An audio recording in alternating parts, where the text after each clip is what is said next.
Hey, Changemaker! Welcome to Learning for Good, the only podcast that teaches nonprofit leaders how to leverage training to drive performance, improve capacity, and fuel their mission impact. Do you ever feel like your nonprofit is growing, but your people just aren't keeping up? Or like you're fixing the same problems over and over? Do you wonder how to build confident, capable staff who know how to lead, not just execute? If we haven't met yet, I'm Heather, and I know how hard it can feel to get people to do what's expected of them. Trust me, I have 3 kids. I've tried telling people what to do and how. I've tried the traditional training approaches, and I realized that just doesn't work. And that's when I started researching what does work.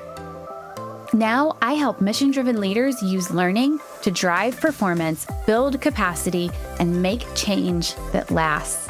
And I'm sharing it all on this podcast. So block your calendar, turn off your Teams or Slack chat, and let's dive in. It's Learning for Good. Strategic. We say we want to be strategic learning leaders. We say learning is a strategic lever for your organization. But what does that really mean? What does it look like?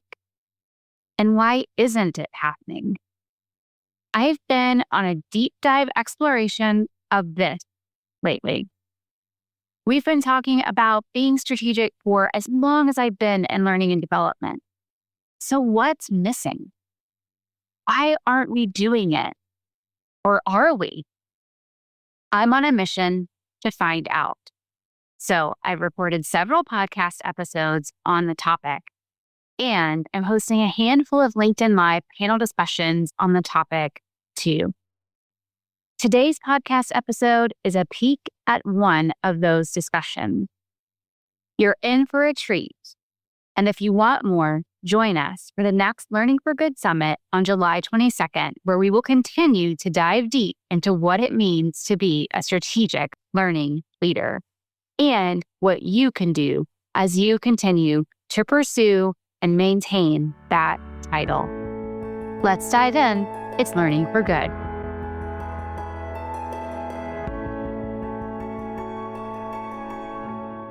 All right. Hello. We are live. I'm going to double check on my LinkedIn app and just make sure that everything is running smoothly. But I am here with Mark Nilles, and we are excited to have a conversation today about how learning is actually a strategic lever for your organization. But what happens when our learning teams get stuck in reactive mode, which happens from time to time. So let me just double check that everything is running smoothly. If you're joining us live, go ahead and drop in the comments. Let us know where you're joining us from.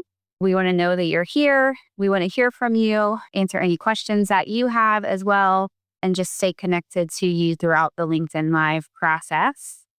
So let's jump in, Mark. I know many nonprofit learning leaders, they want to be strategic partners. It's a conversation we have a lot in the nonprofit L&D collective. There's this desire, I think even outside of nonprofit, we see it a lot. People posting on LinkedIn about how to be a strategic partner. There are many books written about how to be a strategic partner when you're in learning. And so there's this desire to do it, but we end up spending a lot of time responding to urgent requests, creating content, putting out fires, all of these things that pull on us. And sometimes it's hard to stay in that strategic mode. And so today we're going to explore why that happens and what it takes for learning to become a true strategic lever in our organizations. And so I'm excited. I'm joined here by Mark as well as Scot, and we're going to do some introductions and then we will jump in and have a conversation around this. Again, if you're joining us live, feel free to let us know where you're joining us from. If you're in the nonprofit sector, let us know that as well. We'd love to hear who's with us. And if you have questions as we go through this process, feel free to drop those in the comments as well.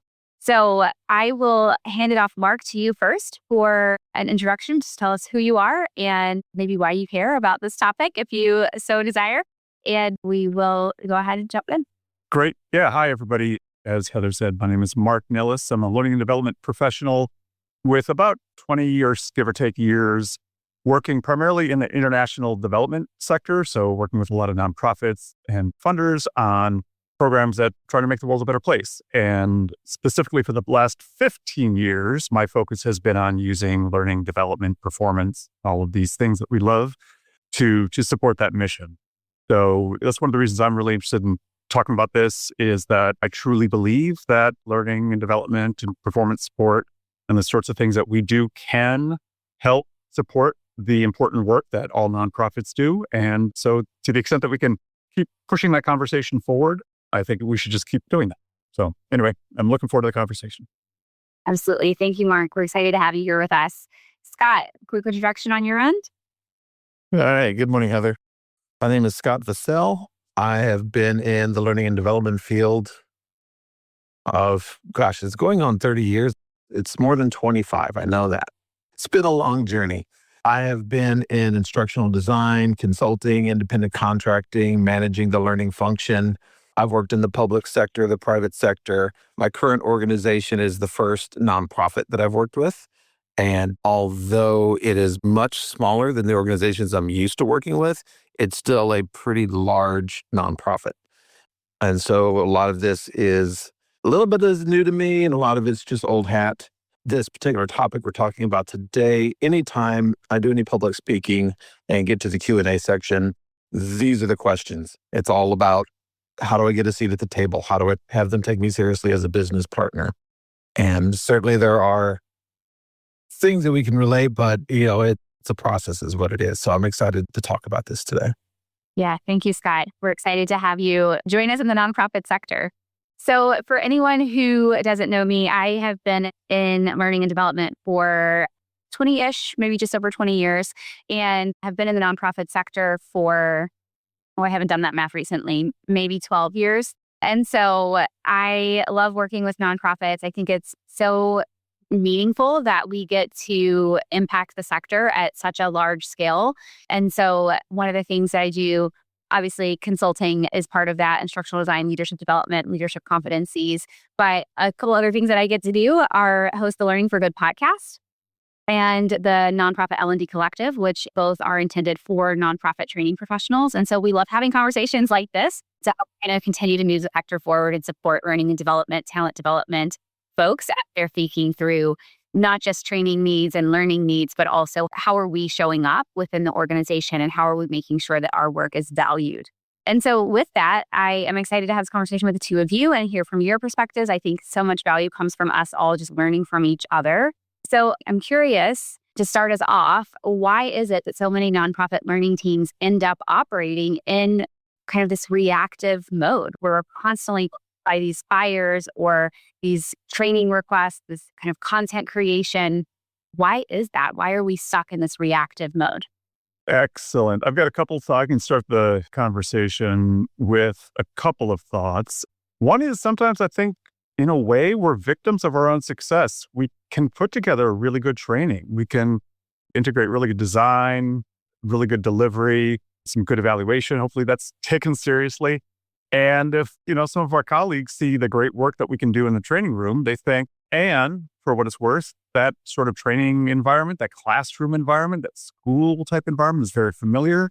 It's what our colleagues know. So they figure, hey, this is the work that these folks do. They do it well. I want it for a problem that I'm seeing or an opportunity that I'd like to take advantage of. So I think sometimes we do that well and it's familiar, and that just gets to be the go-to type of request that we receive. One other thought, and then I'll kick it over to Scott, is sometimes it's more of a workflow problem than anything. It's just L&D isn't really considered until a certain moment of time. And that moment of time is usually when a decision has been made that we need X, Y, or Z. And obviously that's usually training, although not always. And so to the extent that we can move the L&D discussion up in that workflow, then we would have more opportunities to be strategic in a different way. And I've got one more thought to share maybe, but let me kick it over to Scott and let him share some thoughts. Oh, okay. Thanks, Mark. So a big part of why organizations look at us as not as the problem solvers we want to be, but those that can solve the problems that they've identified in the way that they've identified them has to do with how we've set expectations.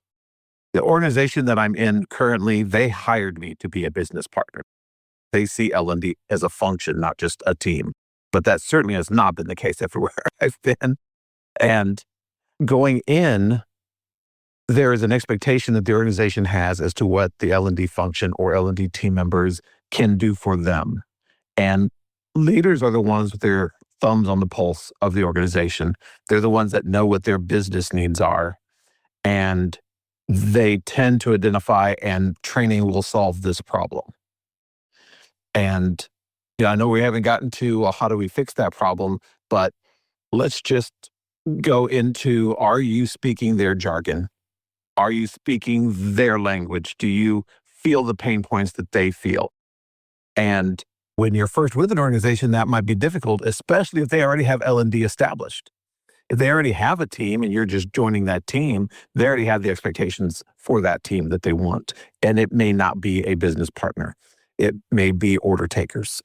And so then you have some pivoting to do. But it all has to do with, did you set expectations, and what expectations did they deliver to you? Yeah, that makes sense. And you both are kind of talking about the expectations of the leader, right? Whether it's because training is familiar or because they have a problem that they believe training can solve. They are viewing training a lot of times as a service function rather than a strategic one. Is that just based on past experience and their familiarity with training, or is there something else going on there that's shaping their view of learning and development? It does have to do with their understanding of what training and development can do for them and why they hired individuals to work these things.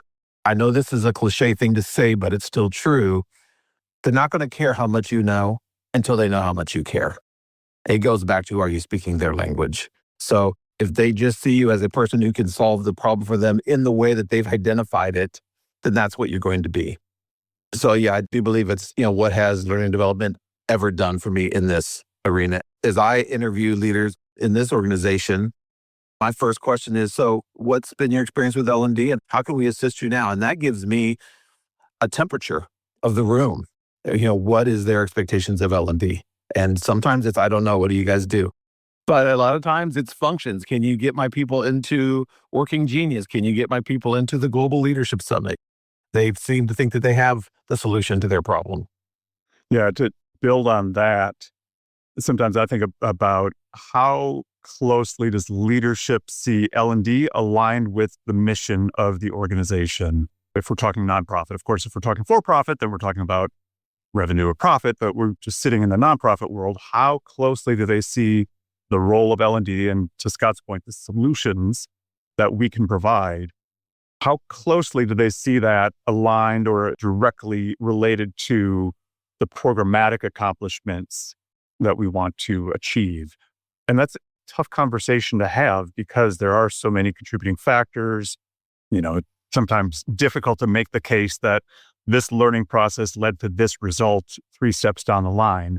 But that's where good evaluation comes into play, good design, of course, and just, to the extent that you can help leadership see that what L&D does is critical to the success of the organization and the mission that's so important to everybody from the board down to everybody who works there.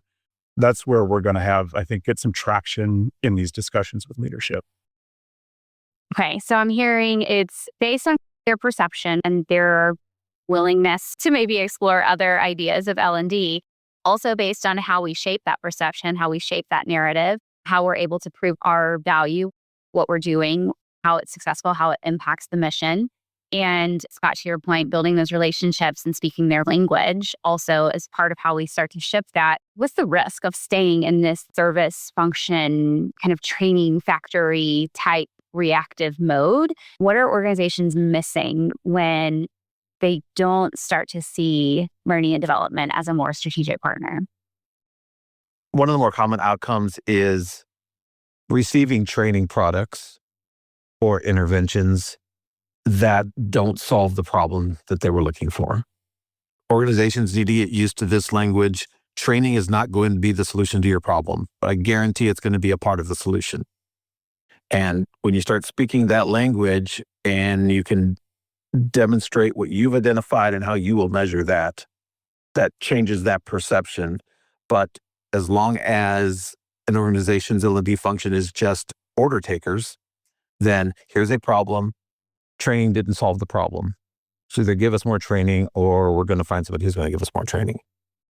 It also puts L&D just sort of on the back foot and not being proactive. So to the extent that when you talk about what's missing when we're just responding to requests, we're missing those in-between times when we can do some needs analysis, or we can identify an issue that hasn't been identified, or we can see around the corner, see into the future just a little bit and say, there's this thing that's happening that is going to affect the way that we do our work, or the way that our recipients, are benefited or not by our work.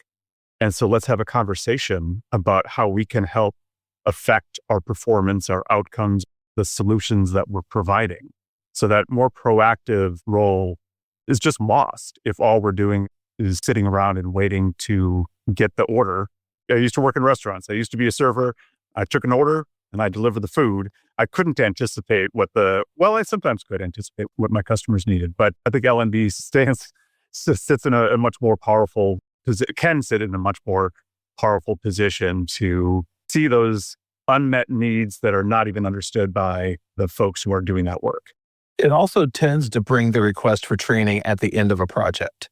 All of our project work is done and we're going to go live in 2 weeks. We're going to need some training, as opposed to giving us the hours that we need to build the training that's going to be effective. So it's not always just about, were we part of the business solution? Did we get the right analysis in?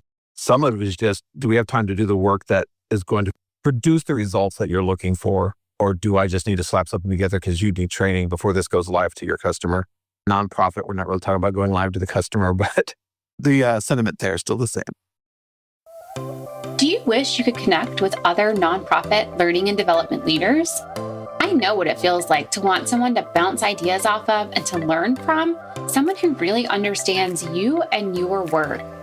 Imagine if you could have a simple way to meet people in the field, ask questions, and share information. That's why I created the Nonprofit Learning and Development Collective, where nonprofit L&D, talent management, and DEI leaders can connect with each other quickly and easily in a virtual space.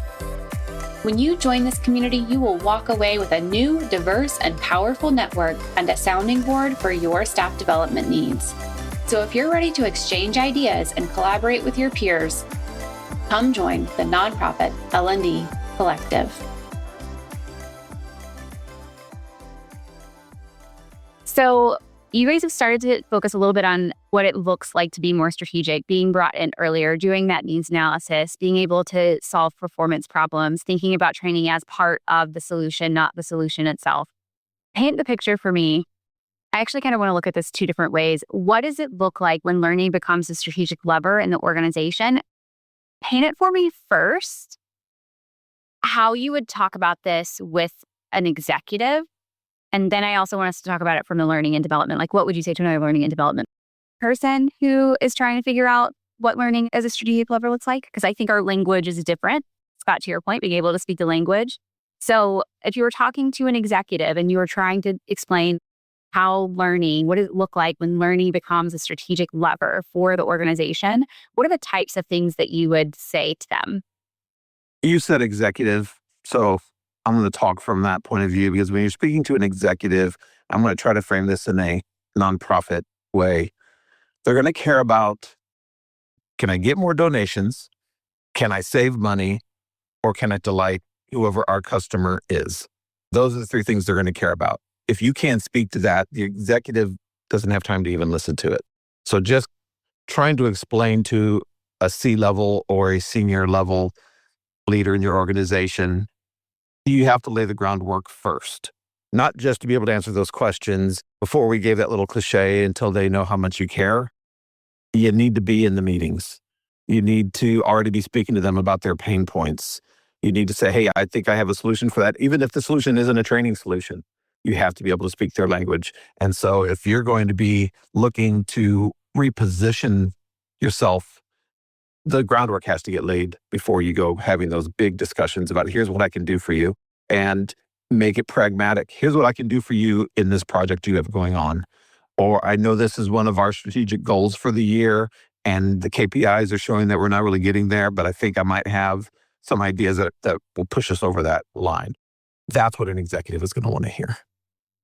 And I want to reflect, one of our online listeners noted that the L&D role is 60% relationships, 40% work. I completely agree. I don't know what the percentage would be exactly, but I'm not going to argue that percentage.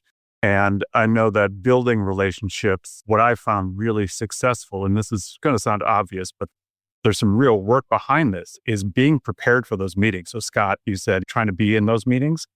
Don't just attend the meeting with a strong point of view, with a suggestion, with a solution.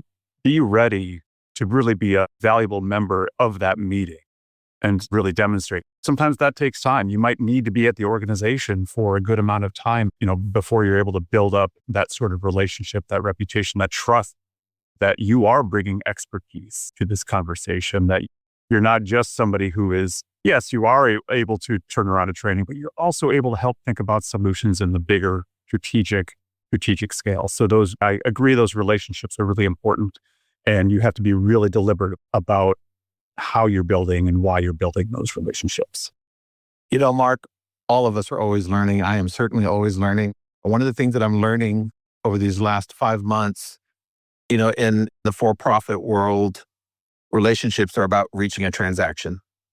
Build a relationship to get to a transaction. I don't know if this is true in all nonprofit. I hope it is, but at least in this organization, you use your transactions to build a relationship.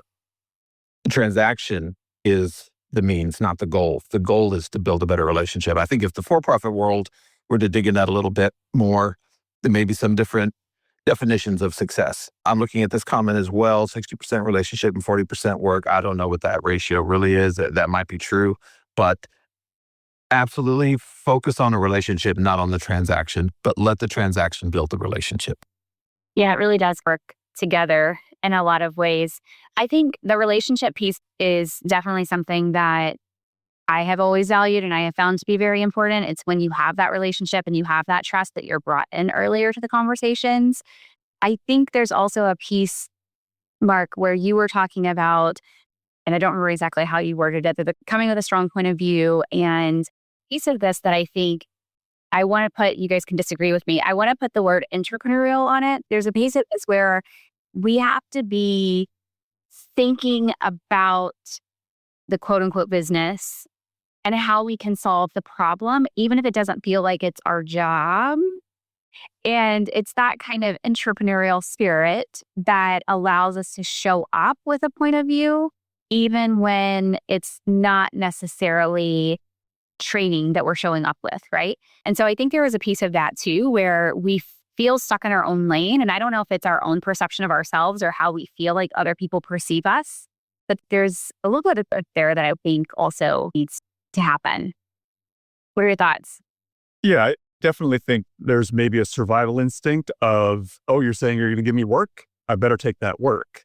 Versus you're saying you want a training? I don't think you really want a training. I don't think a training is really going to help you, even if that means I'm not getting the work. It's human nature. If you say, Mark, you're great at this, please do more for me, I might just say like, hey, you're giving me work? Sounds like job security to me. I'll move forward. But that's also probably short-term thinking that we want to get away from. I feel like this has been a conversation for as long as I've been in learning and development, but like, what do we actually need to do differently when it comes to becoming a strategic partner and positioning learning as a strategic lever for the organization? What is one shift that learning leaders can make today? Like the next meeting they have, the next email they send, the next time they're sitting down to think about a solution, what's one shift they can make? Learning how to reframe the conversation is the biggest piece. You have a summit coming up, Heather, and everybody should sign up for the summit. Absolutely. And I think there might be a talk in there a little bit about Kirkpatrick and flipping it around and using it as your conversation piece. We all, as learning development, I hope that trick model. And I was just having a lunch with them the other day, and they were like, yeah, nobody uses it right. because we all start with level 1 and we try to build these evaluations. And that is how you're supposed to use it. But before you do that, you need to start at the other end. Yeah. Your conversations need to start with, what are your business goals? What are your business needs? What are your pain points? That's the conversation. From there, well, what behaviors need to change so that we can reach those goals? Hey, I wonder what knowledge and skills they're going to need to be able to change those behaviors, and how could we measure those things? And that's how the conversation should be framed. And so if there's one thing that you could change, I would say change the conversation from what you're used to talking about. They're not going to care about your... In fact, I just had an interview for a job about a year ago, and when we're all done, the person said, I have no idea what you just talked about. I'm not a training professional. I assumed that the person who was trying to hire me was a training professional. And I'm talking all the jargon, and they didn't know, and they didn't care. But the leaders you're going to be talking to are going to care about donations. They're going to care about volunteers. They're going to care about the programs. And they want you to be able to speak that language, and what behaviors need to change and what knowledge and skills are going to be needed. That's the conversation. That plus, I totally agree how you're going to change behavior. Also, how I'm going to do that in the most cost-efficient way that's going to reach the people that need to be reached the most effectively, that's going to demonstrate results, which we will do through the good evaluation, Scott, that you point out with Kirkpatrick or whatever model you use. And so, yeah, using their language, but also showing that, look, I'm thinking about the things that are important to you also. I don't want more budget than I need to get this problem solved, especially in nonprofit organizations where resources are quite limited. Yeah, I love all of that advice. And I will add, only because you probably heard me say it before, I think all of this starts with us. I think sometimes when we think about this shift that needs to happen, we put it on other people, like the action. We need to be invited to the table early. That's somebody else's action. And I think that we have to own the action. And for me, I think that starts with how we view ourselves. If I could eliminate the word learning designer, I would. I think that when we show up with the mindset that we're learning designers, output is obviously training or some form of learning. But when we show up with the hat and the mindset that we are change agents, that we have the ability to create change in the organization, we're going to ask different questions. We're going to have different conversations. And I think that shift internally has to happen first before we can start to have those conversations. So that is the one thing I will add. But I totally agree with both of you as far as the actions and the shifts that you can start to make. Those are things that we can own. Yeah, when we say we need to be invited or we need a seat at the table, it's very passive. And I think our conversation has been much more active. But okay, but how? And the relationship building, if you have relationships, you're more deep relationships and demonstrating value, you're more likely to get invited to the table. Another just real quick thing, more of an indicator that your message is getting through is when you hear non-L&D people repeating back the messages that you've been making. I've been really happy when that's happened, where I hear somebody say something that I said that to that person 10 times and now they're saying it, but I'm much happier when it's them being the messenger of that message than the L&D person. Yeah, it's a good feeling. It is. Yeah. So one of the things that I've heard a few things throughout our conversation, one being the focus on the relationship, the conversations that we're having, focusing on organizational kind of outcomes and impact, and then working our way backwards from there. These are things that go beyond just delivering training and allow us to operate in a more strategic way. And Scott, to your point earlier, I appreciate the plug. That's also what we're going to be talking about, the Learning for Good Summit in July, really thinking through how can we as nonprofit learning leaders show up more strategically. Both of you will be a part of that summit. Excited to have you all there and be involved in the conversations. We have lots of panel discussions and roundtable conversations. It's going to be pretty engaging. It's going to be less like, let me watch the person in the front of the room talking, and more conversational. And I'm excited because I think we've been talking about this a long time, but it's time to make the shift. It's time to make those changes and show up in a different way. And that's really what the summit is about. So I'm excited for that for both of you. Scott, thank you for plugging it, but I'm excited that both of you are going to be joining me there as well. So with that, any final words before we close out our LinkedIn Live for today? I would like to say, and I know it's a little bit of extra work, but be thinking about giving your leadership or your organization things that they're not asking for, but you know that they need. And the example I'm going to give is an organization I worked for that didn't measure anything. This was a large global Fortune 500 company, but they didn't measure anything. And I couldn't get them to understand that we can't really do the work that you're asking me to do if I don't measure things. There was a question brought to me, or a request brought to me. We need more training on policy. Why do you think that? Then they told me what I thought. I said, are your people going? I do policy training 3 times a week. Are your people even going? Well, I think they are. But so I started measuring, one, just who's showing up, how long they're staying.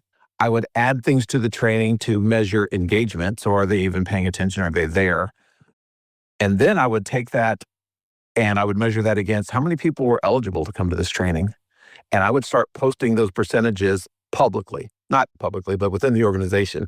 All the other leaders knew what all the other leaders had going on. And they were surprised to find that they might have like 18% of their people going to the training. And suddenly attendance started really picking up and engagement really started picking up because I gave them something they weren't looking for. But now they understand the importance of measurement. And suddenly dashboards were everywhere. And that, how do I know that they're getting the information? Are we doing level 2s? They started speaking my language. Are we doing level 2s? How can we do a level 3 on this? So consider what they're not asking for, but you know they need, and maybe give it to them anyway. My final thought is, at least as an initial step, if we're thinking about small steps we can take, maybe take a note from the world of improv and try a yes and. And so with that, I would argue that in some cases you can be, and maybe I'm playing with semantics a bit, but you can be strategically reactive. So if they say we need a training, yes, we can give you a training, but you can hopefully still shape why they're doing the training, how they're designing the training and delivering the training, what they're using evaluation for, and how the evaluation can be useful. So maybe there are even opportunities within a reactive sort of positioning where you can still have some strategic influence. Yeah. Great advice from both of you. Thank you both for joining me today, for having this conversation, for continuing this conversation around strategic partnership and how learning can be a strategic lever in the organization. I appreciate both of your insights. I think we're all stronger together when we actually get in a room and share and learn from each other. So I appreciate you both jumping on with me today. Hey friend, was this episode helpful for you? Did you like what you heard? Do you want more content like this? Here are 3 things you can do. Hit subscribe, leave a review on Apple Podcasts for your podcast app of choice, share this episode with a colleague. This means so much to me personally. I read every review, but it also helps me learn what content you like most so I can create more of what you want. All right, turn that Teams or Slack chat back on when you're ready, and I'll see you next time on Learning for Good.